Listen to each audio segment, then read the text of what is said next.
தானம் நடந்த எல்லாத்தையுமே யோசிச்சு பார்க்குறாங்க. வீட்ல இருக்க பண கஷ்டம் எல்லாமே சரியாகணும் அப்படின்னு யோசிச்சு ஆட்டோ ஓட்டுறாங்க. ஆட்டோ நைட்டெல்லாம் ஓட்டுறாங்க. நல்லா ஓட்டிட்டு வராங்க. நைட்டு லேட்டா வராங்க. வாசல்ல அவங்க மாமியார் உட்காந்துட்டு இருக்காங்க. அப்படியே உள்ள போறாங்க. உள்ள போனோனே யார் யாருக்கு என்னென்ன வேணும் எல்லாமே வாங்கிட்டு வந்து குடுக்குறாங்க. சத்ரியாக்கு என்ன வேணுமோ வாங்கி வந்து குடுக்குறாங்க. ஷாலினிக்கு என்ன வேணுமோ எல்லாமே செய்றாங்க. செஞ்சு முடிச்சுட்டு அப்படியே உள்ள போறாங்க. போயிட்டு சரி சாப்பிடலாம் அப்படின்னு சொல்லிட்டு அங்க சாப்பாடு இருக்கான்னு அப்படியே பார்க்குறாங்க. பார்த்தா எல்லாத்தையும் ஓப்பன் பண்ணி பார்க்குறாங்க. சாப்பாடு எதுவுமே இல்ல. ரொம்ப பசிக்குதே! இப்ப என்ன பண்றது? அப்படின்னு சொல்லிட்டு அப்படியே தானம் யோசிச்சுட்டே நிக்கிறாங்க. அதுக்குள்ள ஷாலினி வராங்க. வந்தோனே, "என்ன உங்களுக்கு சாப்பாடு இல்லன்னு பார்க்குறீங்களா? இங்க பாருங்க. நான் உங்களுக்கு சாப்பாடு வாங்கி வச்சிருக்கேன். இந்தாங்க" அப்படின்னு சொல்லிட்டு குடுக்குறாங்க. அத பார்த்தோனே பயங்கரமா சந்தோஷப்படுறாங்க தனம். சாப்பிடுறாங்க. சாப்பிடும்போது அவங்க வீட்டுக்காரர் அப்படியே நெனச்சு பார்க்குறாங்க. அவரு பண்ணது எல்லாமே பார்க்குறாங்க.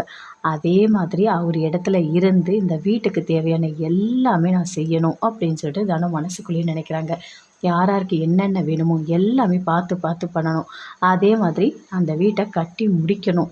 எங்க வீட்டுக்காரர் என்ன நினைச்சாரோ அது எல்லாமே நடக்கணும். அவரு இல்லாத குறை இருக்கவே கூடாது அப்படின்னு சொல்லிட்டு பயங்கர தைரியமா இருக்காங்க தனம்.